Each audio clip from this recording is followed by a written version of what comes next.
being in the Southern Hemisphere, for me it was, well, this is where I am, even though I really feel drawn to Druidry and the Celtic things and the mythology, and I love all those old stories, and then trying to make them relate to where I am here in this country. And I suppose with the directions, it was like when calling in, when you're opening the quarters, and to me I just couldn't have the hawk at dawn at my house because I usually get woken up by the sound of cockatoos.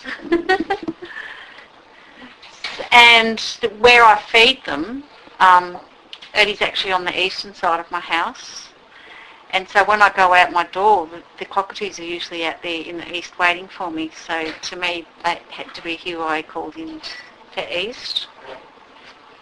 And then for north, I was outside one day and I saw a snake, and that was on the sort of on the northern side a bit as well. So that was easy to make the correspondence with the brown snake. It was a big brown snake. They usually come in summer more so. They start moving in the warmer weather, so that felt right for fire. And the west, of course, I've got the reservoir there, but I couldn't imagine a wise salmon out in my reservoir, so the frogs felt right for me for water. And then in the south I put the wombat because that burrows into the earth. And then I've also got the Australian Animal Oracle, and I looked up in that which animals that the writer, the author of that, had made his correspondences with, and that was how I chose those as well. Like for each, the snake was fire, wombat was earth, the frog was water, and the cockatoo was air. But it was also illumination as well. So I thought that felt really right for east, to have that illuminating like cockatoo waking me in the dawn. I tend to just do my own little crossings out. I used to more initially than what I do now. Like in Richville, I'd just cross out the north and put south, and vice versa. And then I'd just write my own little bit for the quarters to correspond with what I was feeling. But the rest of it works okay for me. I don't know about everyone else.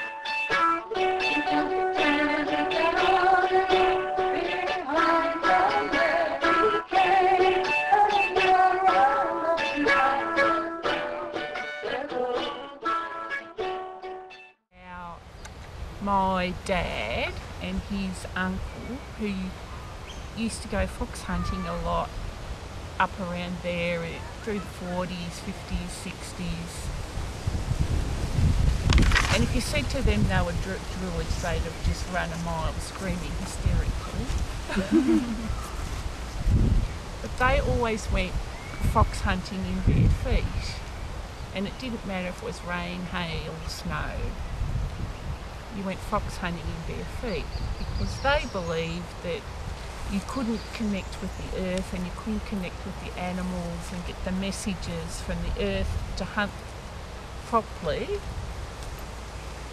if you weren't at one with the earth. And that, for them that meant wearing bare feet and what's gone and what's coming. I can relate so much to what you're saying. It's not about some kind of head trick, is it? It's about your connection with the earth. You know, it's not a theory or an idea or a concept. It's about that love of earth, you know, mother.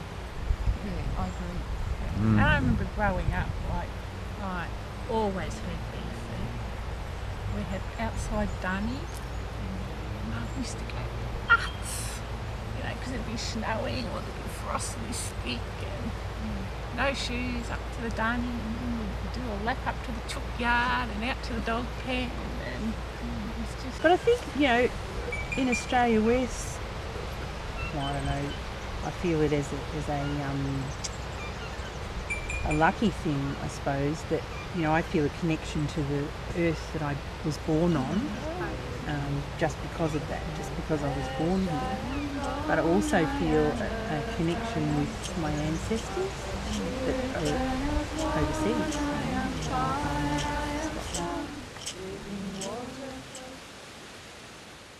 we all tend to work quite solo, really, in Australia. There isn't essentially, Druidry, wherever you're living, is about connecting to the land that you're living on, and it's about honouring your ancestors as well. I think particularly for me, because I'm originally from the Northern Hemisphere, that connecting with the land has been a very big part of my Druidry, because it's given me the tools to do that. It also, living away from the land of my ancestors, it allows me to still retain that connection to my blood ancestors, but also helps me to connect with the ancestors of this land that is now my adopted country. Druidry is often thought of in a way as a Northern Hemisphere thing.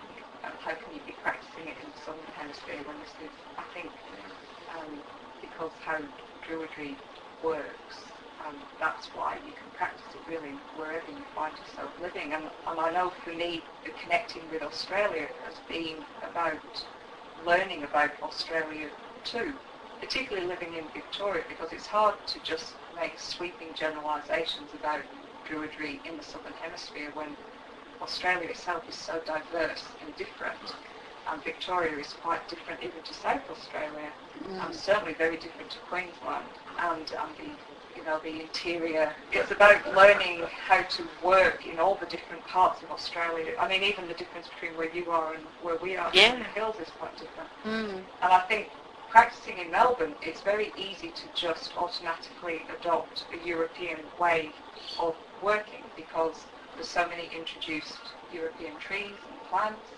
and the weather's quite temperate, so there is still the 4 seasons. They're not as obvious or extreme as they are in Britain, but you can still follow them. And one of the things that I'm actually enjoying doing at the moment is finding out what the Australian seasons are actually doing. The indigenous population actually had 6 seasons for Melbourne, for instance, not 4. And I'm getting my eye into that. And because we often follow the European idea of, winter is the time of dormancy and death, and summer is the time of vibrancy and life, which that still does happen in Victoria, but summer, in a way, is a time of dormancy for Australian native plants. That's when they tend to rest and go to sleep, and they start to flourish in the winter when it actually gets cooler. And of course, bushfire season is a big time. But a lot of our native indigenous species need that heat of the fire to be able to germinate. Exactly. Yeah. So it's quite a different way of, the life-death cycle is actually quite different on an indigenous native. There are no 2 groves who've got the same guardians of the groves. For example, in the east, you might be invoking cockatoos. I'm invoking a kite, Latin kite.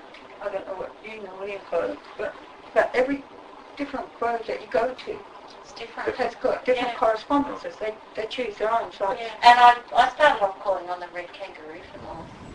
yeah, that's what I've got. Shimmering. And I've only just changed it for Beltane. Have you? Yeah. But that's another interesting point is that, sort of sometimes we will work with witches or other people. I might occasionally. I've worked with witches who've got the even the directions, like whether there's fire in the east or fire in the north, varies from coven to coven or from grove to grove. So you've got sort of opportunities of feeling a lot less bound to any statement that you make, because it's always an invitation rather than a statement of fact or an established tradition that we're dealing with. We're breaking away from it. We've got a certain amount of freedom. We've also got uncertainties. Does the red kangaroo want to be there? Does it want to be invoked? I believe it does, but... How would the Aborigines feel about that over here?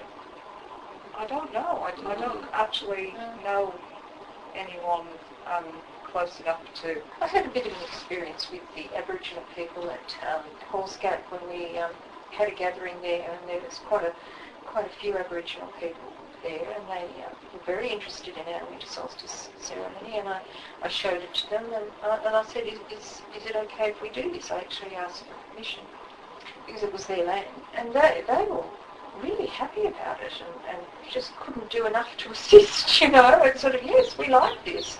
And it was kind of like the other comment was kind of like, oh yeah, this is just basic stuff.